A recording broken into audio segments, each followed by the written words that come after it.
Слухаю. Евген Иванович, артикул про тебе новую полами написал. Проедь, погляди. Пязик, ну што за дзіўная просьба? Калі надрукуеш, тады і прачытаю. Пачакай, Жень. Памятаеш, што было ў гэты дзень 30 гадоў таму? Думаю, табе варта прыехаць.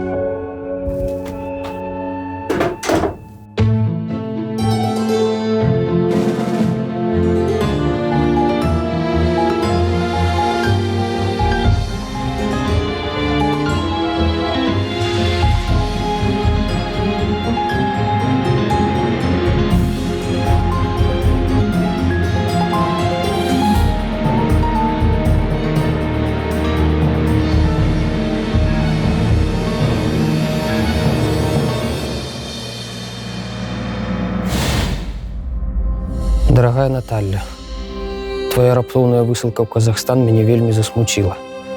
Гэта нейкая памылка, якая, спадзяюся, хутка вырашыцца.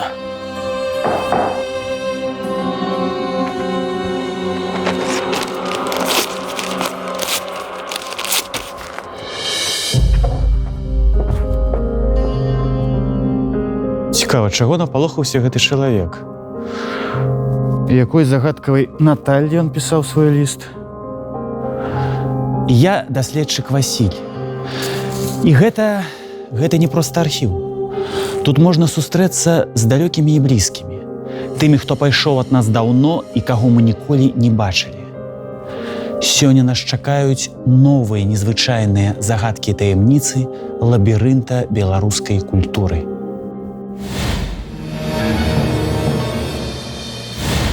Роўна год, як адбылося аб'яднанне заходняй і ўсходняй Беларусі.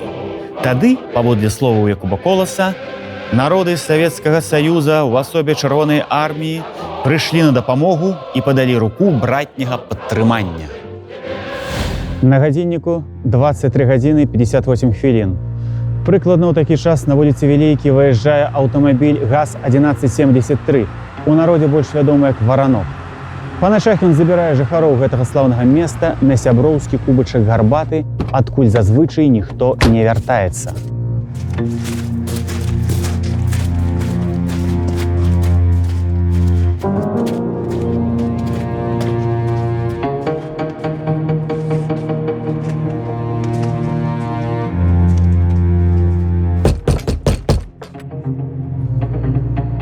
Курко, Евгений Иванович. Да. Собирайтесь. Вас ждут в Минске. Зачем? Сыграете партию в бильярд.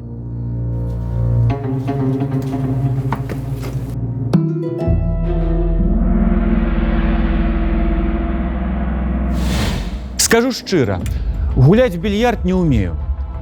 А вось Евген Скурко, ён жа Максим Танк, быў не толькі вялікім паэтам, але і сапраўдным прафесіяналам у гэтай справе. Максим Танк, сапраўднае імя Евген Иванович Скурко. Нарадзіўся 17 верасня 1912 года, памёр 7 жніўня 1995. Народны паэт Беларусі, лаўрэат сталінскай ленінскіх прэміяў, герой сацыялістычнай працы.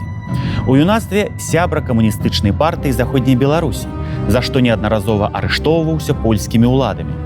У савецкія часы, калі займаў высокія пасады, падтрымліваў былых сталінскіх вязняў Ларысу Геніюш, Пятра Бітэля, Барыса Мікуліча, дапамагаў Зянону Пазняку, калі таго выключылі з тэатральна-мастацкага інстытута. Пазняк адзначаў: Максим Танк быў на вяршыні савецкіх уганараванняў, але пры гэтым здолеў захаваць аблічча. Шчыры камуніст Максим Танк ад усяго сэрца вітаў прыход Чырвонай арміі ў заходнюю Беларусь. У часопісе «Полымя рэвалюцыі» за нумар 11-12-39 года ён пісаў: «І паслаў іх бацька Сталін, каб парвалі кайданы, каб братам сваім свабоду долю прыняслі яны». Але ўжо калі праз некалькі дзён сталі арыштоўваць нацыянальных дзеячоў Антона Луцкевіча, Александра Уласава, Макара Краўцова, радасць змянілася самотнымі развагамі. 24 лістапада 1939 года ў сваім дзённіку Максим Танк запісаў: «Апошнія мае вершы схематычныя, адназначныя, дыдактычныя. З кожным днём у мяне павялічваецца колькасць пытанняў і на большасць з іх не знаходжу адказаў. Гэтыя настроі яшчэ больш узмацніліся, калі раптоўна арыштавалі і вывезлі на высылку ў Казахстан паэтку Наталлю Арсеньеву, з якой Максім Танк працаваў у Вілейцы у рэдакцыі сялянскай газеты.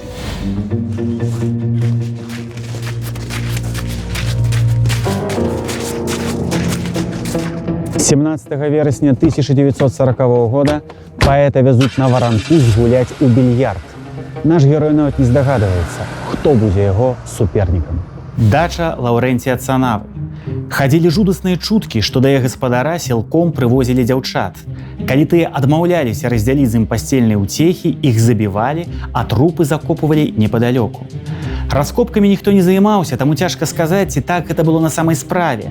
Але праўдай з'яўляецца тое, што менавіта тут, 12 студзеня 48 года, быў забіты Саламон Михоэлс. Менавіта сюды, 17 верасня 1940-го, і прывезлі з Вілейкі Максіма Танка.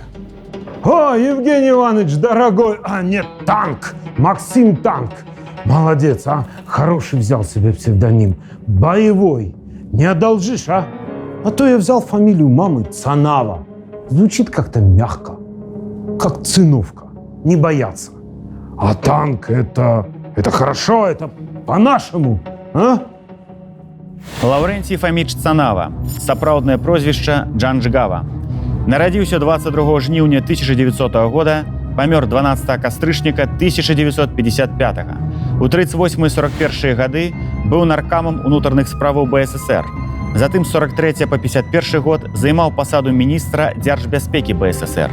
Блізкі сябр Берыі, адзін з арганізатараў сталінскіх рэпрэсій. Марыў знішчыць Якоба Коласа, Янку Купалу, Міхася Ленькова, Петру Сяброўку, Пятра Глебку, Аркадзя Куляшова, бо лічыў іх нацыянал-фашыстамі. Ужо праз 2 месяцы пасля аб'яднання Беларусі па яго загады было расстраляна больш за 4000 чалавек. З лютага 40-го да чэрвеня 41-го правёў 4 масавыя дэпартацыі жыхароў заходняй Беларусі. Слушай, Танк, я вот совсем заснуть не могу. Слышал, вы, поэты, тоже не спите, там, сочиняете. А давай, Танк, мы с тобой одну хорошую игру сочиним. Кучер сказал, что играть с тобой одно удовольствие. Алесь Кучар. Сапраўднае імя Айзек Евелевіч Кучар. Нарадзіўся 2 лістапада 1909 года, памёр 9 красавіка 1996. Беларускі крытык, драматург, паспяховы кінасцэнарыст. У 30-е актыўна граміў творы найлепшых беларускіх пісьменнікаў. Вастрынёй розуму і дасведчанасцю Алеся Кучара захапляўся крытык Рыгор Бяроскін, які, дарэчы, быў пасаджаны па ягоным даносе ў канцы 30-х гадоў. Калі ў 60-е Алесь Кучар працаваў на Беларусьфільме, то быў адзіным чалавекам, хто размаўляў там на беларускай мове. Ты, кстати, слышал, как он о тебе в последнем полуме написал, а? Хорошо написал. На, зараз. Трэба ведаць кнігі Танка. На этапах, нарач, пад мачтай. Каб зразумець, што ўся творчасць яго была накіравана да Савецкага Саюза, да сваіх братоў. І ён у кожным радку сваёй паэзіі сапраўды лавіў усходняга ветру напеў. Лови! Молодец. Ты гость, у тебя право первого удара. Бей.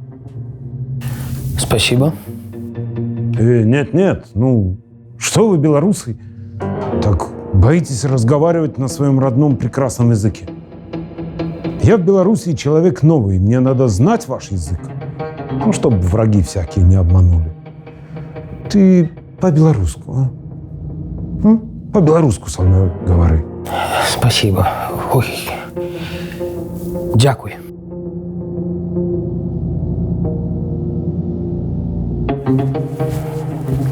Какой-то ты нервный, Танк.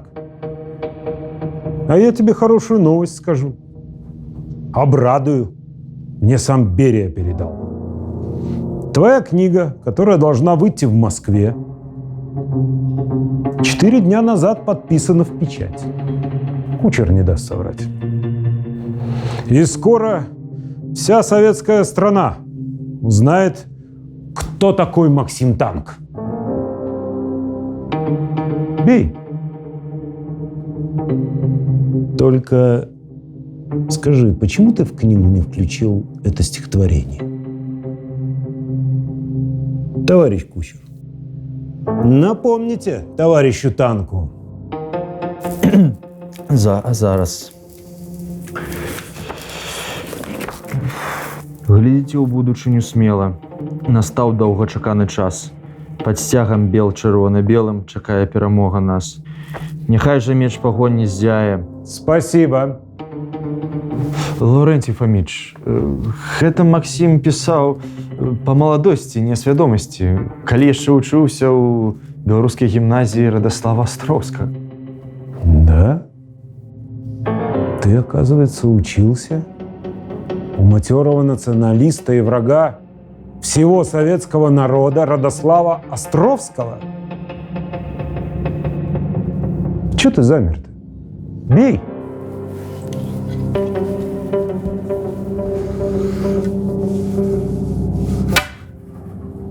Плохо. Очень плохо ударил. Теперь моя очередь.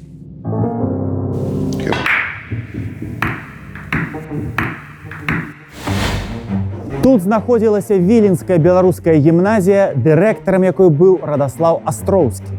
Сапраўды, у 1930 годзе Яўген Скурко сюды паступіў, але правучыўся тут нядоўга, бо паводле ягоных жа ўспамінаў узнялася новая хваля школьных забастовак. Дырэктар, вядомы правакатар і агент дэфензівы Астроўскі у час забастоўкі памагаў сыщыкам і паліцыі скручваць рукі вучням, напаўняў паліцейскія машыны арыштаванымі. У лютым 1930 года Яўген Скурко напісаў пагрозны ліст дырэктару віленскай беларускай гімназіі Радаславу Астроўскаму і падпісаў гэты ліст старшыня камітэта вучнёўскай лявіцы Даніла Сіверс. Сэнс пагрозы быў такі: калі вы, спадар Астроўскі, не спыніце сваёй санацыйнай дзейнасці, то на ваш тэрор мы адкажам сваім тэрорам. А яшчэ мы, вучні, высадзім вам шыбы. Пабіць свайму ворагу шыбы – гэта даўняя колішняя вясковая і вельмі дзейсная звычка. Спасибо. Очень интересная информация. Но мы все это уже знаем. И про вашу героическую борьбу с польским империализмом, и про камень в огород, а точнее в окно Островскому, и про ваши аресты. В чем там еще, товарищ Кучер? Обвиняли товарища Танка подлые пилсудчики. Зараз. Так.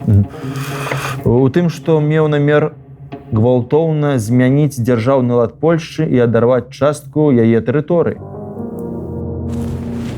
Молодец, Танк. Молодец, это по-нашему, а? Взять и оторвать. Мы б с тобой в гражданскую таких бы делов наворотили. А вот эти стишки про погоню, это ж так, для маскировки. Дарю удар. Да, бей. Только не промахнись.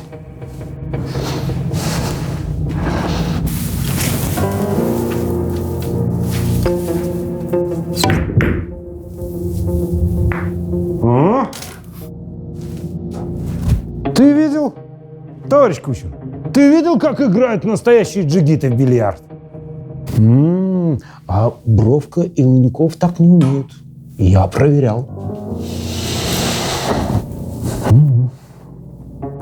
Давай так. Выиграешь. И как в сказке.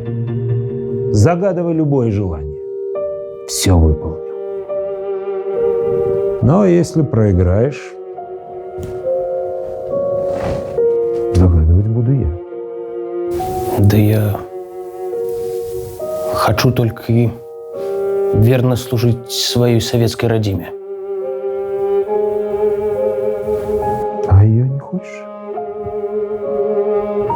Товарищ Кучер, как зовут эту красавицу? Наталья Арсеньева. Наталья Алексеевна Арсеньева. Нарадзілася 20 верасня 1903 года, памерла на эміграцыі ў ЗША 25 ліпеня 1997. Беларуская паэтка, перакладчыца, драматург. Да вайны жыла ў заходняй Беларусі. Талент Арсеньевай адкрыў і ўсяляк прапагандаваў яе выкладчык Максім Гарэцкі, у якога яна была тайна закаханая. З'яўлялася першай беларускай паэткай, чый дэбютны зборнік «Пад сінім небам» з нецярпеннем чакалі ў заходняй беларускай прэсе і наракалі, чаму ён так доўга не выходзіць. Пасля аб'яднання Беларусі нейкі час працавала разам з Максімам Танкам у Вілейцы ў рэдакцыі сялянскай газеты. Але 13 красавіка 40-го года, як жонка польскага афіцера, была выслана ў Казахстан. Вторая волна депортации, которая проводилась в период с 12 по 16 апреля 1940 года, захлестнула в том числе и семью Натальи Арсеньевой. Она с 2 сыновьями была выслана в Казахстан на основе решения НКВД СССР о том, что все жены и дети офицеров польской армии и польской буржуазии, которые были пленены и попали уже в лагеря НКВД, должны быть высланы в отдаленные районы СССР на срок от 3 до 5 лет. Скажите, это же вы Арсеньевой сегодня письмо писали? Дорогая Наталья,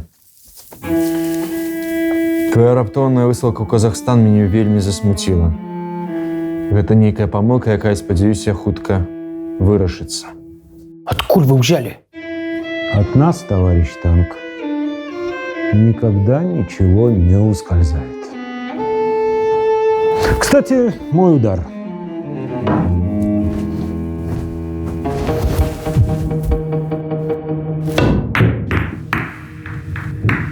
А? Какой счет, товарищ Кучер? На вашу карысць, Лаўрэнцій Фоміч.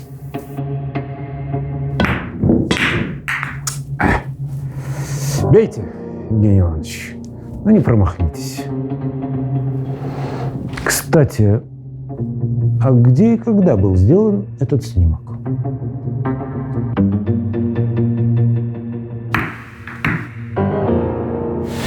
І які прыгожы, нават сказаў бы, романтычны здымак. Першае спатканне Максіма Танка і Натальі Арсеньевай. Яно адбылося на літаратурнай вечарыне, прысвечанай творчасці гэтай паэтэсы 21 студзеня 1937 года на кватэры інжынера Трэпкі тут, на вуліцы Гарбарнай.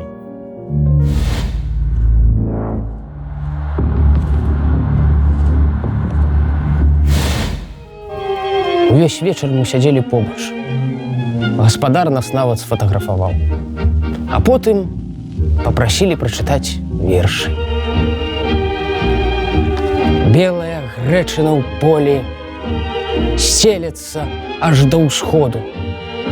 Травы напіліся ветру, вусны наліліся мёдам і нарасцвіўшыя грудзі. І на вачэй тваіх золак сыпяцца новыя гукі, цвет апыляючы пчолы.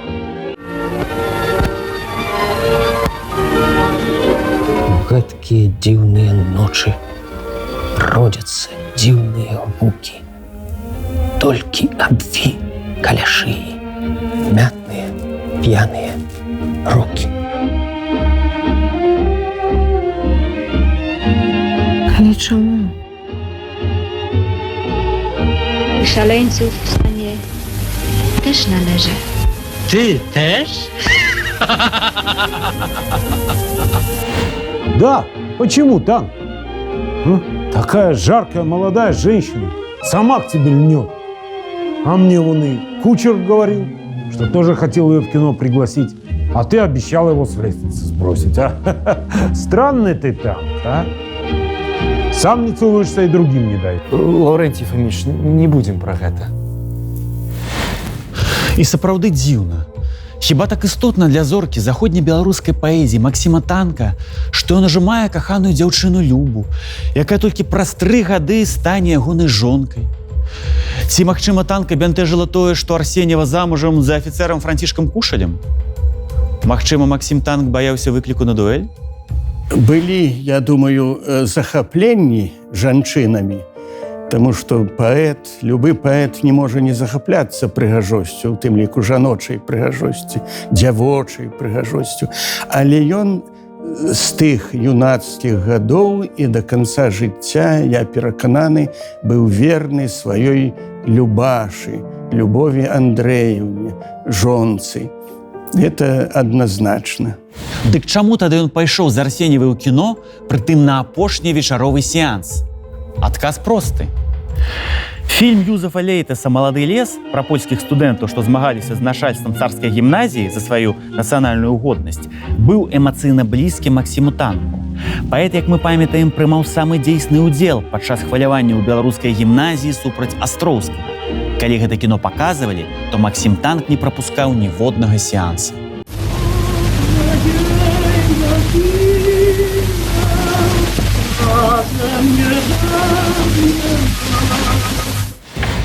Да і ўвогуле Максім Танк быў сапраўдным кінаманам. А вось гэтае месца, дзе раней знаходзіўся кінатэатр «Пан», было для яго асабліва адметным. Таму што менавіта тут ён кожны дзень пераглядаваў самыя лепшыя заходнія фільмы жаху, меладрамы і баевікі. Мала таго, калі ў 1933 годзе Максіма Танка арыштавалі, то першае, што ён папрасіў турэмнае начальства, гэта даць магчымасць яму выпісваць газеты, дзе друкаваліся навіны кіно. Лаўрэнцій Фаміч, вы ўсё чулі. Я кінаман, а не бабнік. Нас з Арсеньевай многія хацелі сасватаць. Але мы людзі рознага складу, розных поглядаў. Нашы дарогі разыходзяцца ў процілеглых напрамках. Я нават верш такі склаў. Нашы дарогі расходзяцца даўна пад зорамі. Не говори под руку, Танк. Думаешь, можно меня одурачить? Товарищ Кучер, напомните-ка товарищу Танку, куда расходятся, а самое главное, куда сходятся его пути с Арсеньевой. А нікуды іх дарогі не разыходзіліся, Лаўрэнцій Фаміч.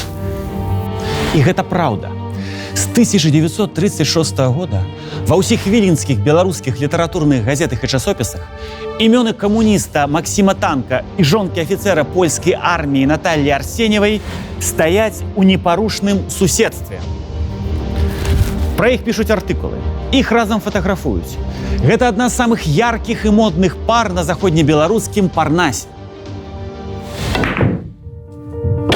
Еще у нас есть информация, что после того, как ее мужа, Франтишека Кушеля, арестовали наши органы, именно ты помог Арсеньевой устроиться в Вилейке в сельскую газету.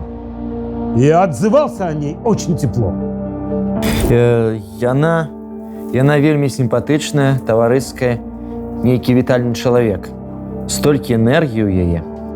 Очень интересно, товарищ Танк, как расходятся ваши пути с Арсеньевой.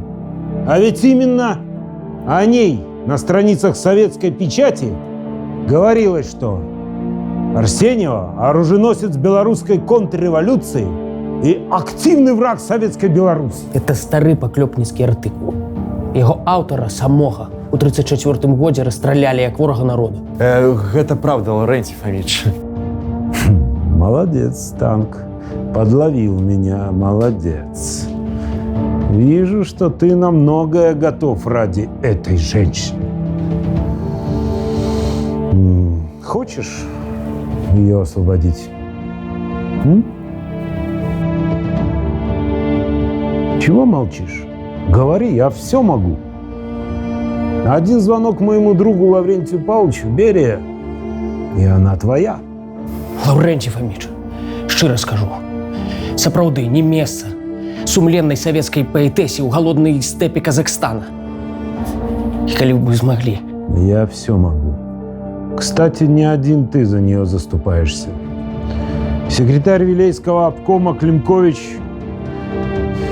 письма Пономаренко пишет. Спасти Арсеньеву хочет. Секретарь Вилейского обкома партии Б. Климкович любил белорусскую литературу, читал белорусскую, был, можем сказать, в неким чине национально сведомым белорусом. И судя по ее творчеству, которое никогда не было направлено против народа, против советской власти еще во время польской оккупации, судя по ее работе в газете, она опрацевала Вилейской правде, Вилейской областной газете. Так? Значит, по отношению к людям здесь могла произойти ошибка, которая лишает белорусскую литературу очень культурного поэта-лирика, а западную белорусскую поэзию почти 1/4. Если она же выслана только как жена офицера, то, по всей вероятности, можно было и не применять такой меры, сохранив ее до литературы. И знаешь, Танк, товарищ Пономаренко спросил у меня мнение. И знаешь, что я ему ответил? Считаю ее возвращение в город Вилейка нецелесообразным. Не получилось у секретаря обкома ее вернуть. А у тебя, кто знает, может, получится.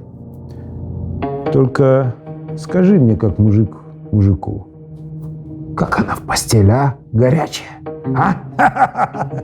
Что ты, кучер, хмуришься? Заткни уши! Наталя замужняя женщина. Яна кахае свайго мужа. Урэшце яна маці. И пострадать за нее готов. А знаешь, как я страдал? Я из-за любви в тюрьме сидел. Меня мои же чекисты в 23-м чуть не расстреляли. А ты готов, чтобы тебя расстреляли? Готов? Чего молчишь? Какой счет, товарищ кучер? На вашу користь, Лаврентий Фомич.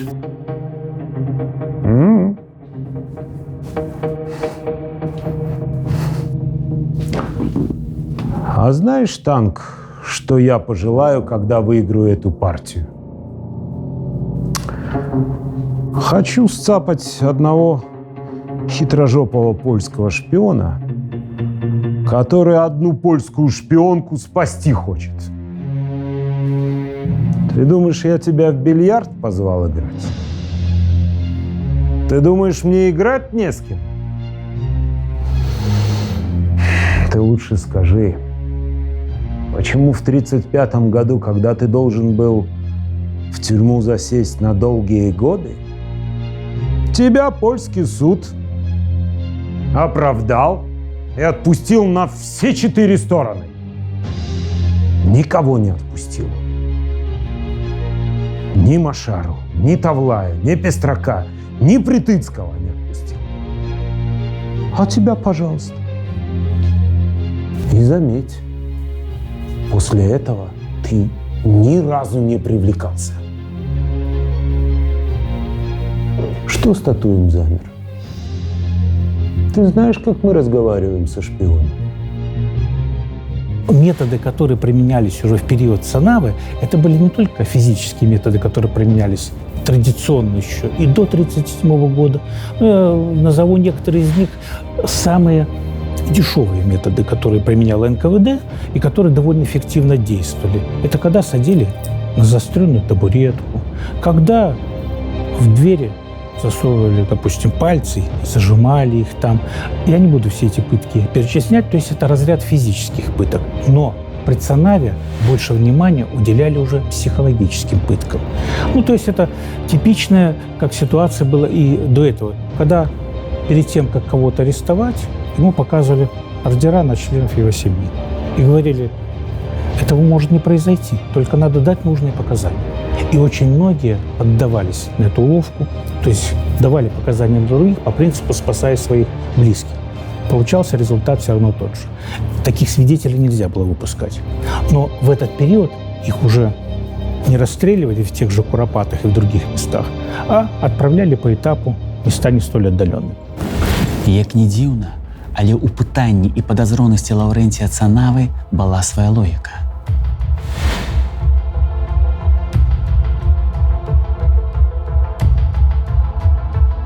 Знакамітая турма Лукішкі – адно з самых страшных месцаў для заходнебеларускіх рэвалюцыянераў і падпольшчыкаў.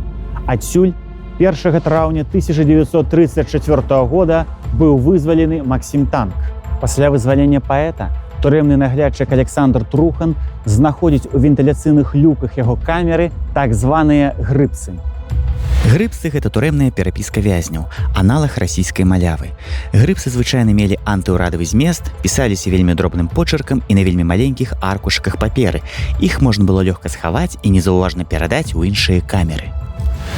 Гэта былі рэвалюцыйныя песні і антыўрадавыя адозвы. За такое да 10 год турмы. Таксама тут была і антырэлігійная паэма «Як Бог гуляў на вечарынцы». У гэтай паэме Бог уганулі за цыцку рукою чапіўся, другой пад спадніцу кудысь заблудзіў, а з трэцяй з Марылій ужо і злюбіўся, нагнуўшись на вуха, што з ёй гаварыў. Вось за одну такую блюзнерскую страфу у даваеннай Польшчы можна было атрымаць да 5 гадоў турмы.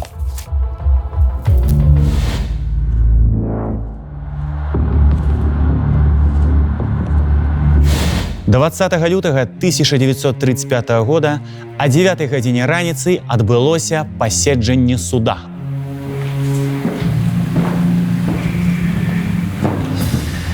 Пан Скурко, признаете себе виноватым? Я готов сказать, кто автор антирелигийной поэмы. Кто? Кондрат Крапива. Максім Танк на суде засведчыў, што гэту паэму напісаў Кондрат Крапіва, паколькі даводзіў ён па стылістыцы, па свайму стылю, нагадвае вядомы твор, вялікую паэму Кондрата Крапівы «Біблія». Ну і суд не адхіліў версію Максіма Танка, што гэты твор напісаў Кондрат Крапіва. Пан Бжескі, пісаў ці не Яўген Скурко гэтыя грыбцы? Яўген Скурко піша прыгожым почеркам. Ён мог напісаць грыбцы. Аднак адбыўся суд. Чытаем далей заключэнне пана Бжескага. Аднак тэксты, далучаныя да справы, накрэслены на вельмі маленькіх аркушыках і вельмі дробнымі літарамі, таму асаблівасці пісьма страцілі пэўныя рысы, уласцівыя почерку падсуднага. У выніку немагчыма няспрэчна сцвердзіць, чыёй рукой былі накрэслены грыбцы, Яўгена Скурко або нейкай іншай асобы. Тым болей, што почерк Яўгена Скурко характэрных прыкмет не мае, а уяўляе сабой звычайны тып хуткага канцылярскага пісьма, якім валодаюць многія. Ну я ж казаў, Кондрат Крапіва. 20 лютага 1935 года вось з гэтых дзвярэй Максім Танк выйшаў на вуліцу і да 1939 года заставаўся на свабодзе.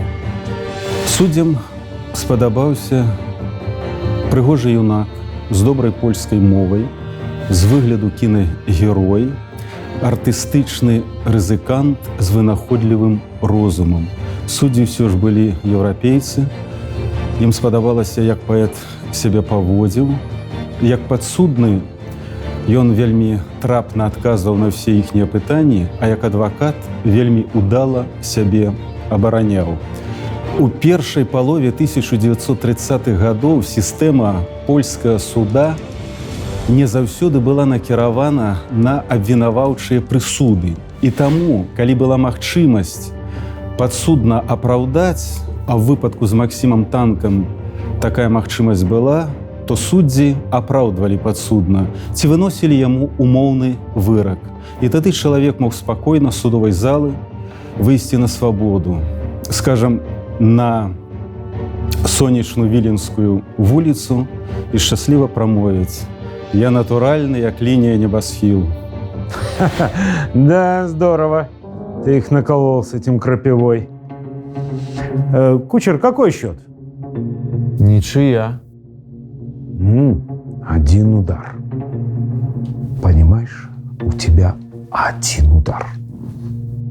Промажешь, и у меня появится такой новый замечательный польский шпион. Попадешь — исполни желание. Слово Джигита. Но учти, На этой даче еще никто никогда Цанаву не побеждал.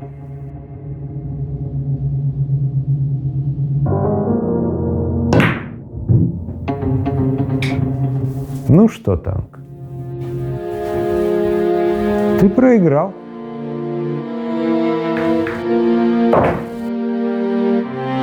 Прабачце, Лаўрэнцій Фаміч. Але вы памыліліся.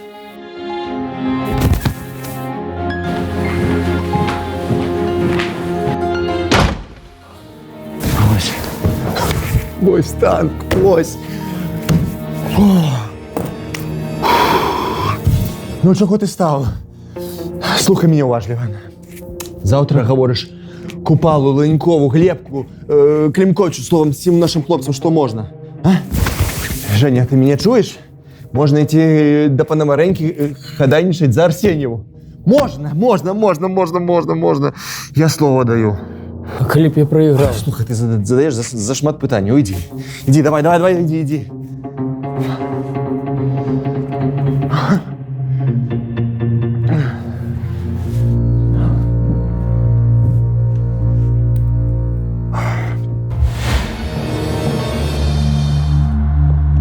Наталью Арсеньеву вызволили у красавіку 1941 года.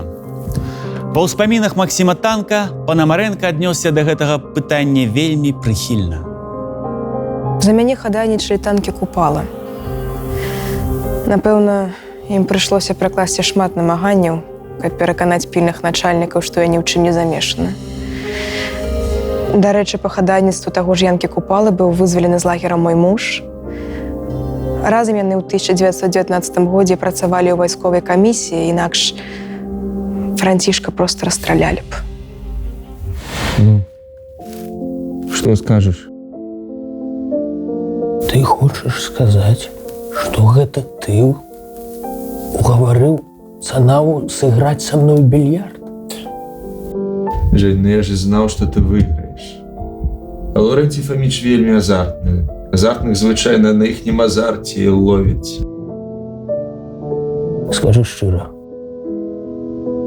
навошта ты мяне паклікаў? Жень, ты ж збіраешься умер, калі ты раптам пабачыш яе. Ты раскажы ёй пра гэта. Ты ўсё яшчэ яе кахаеш?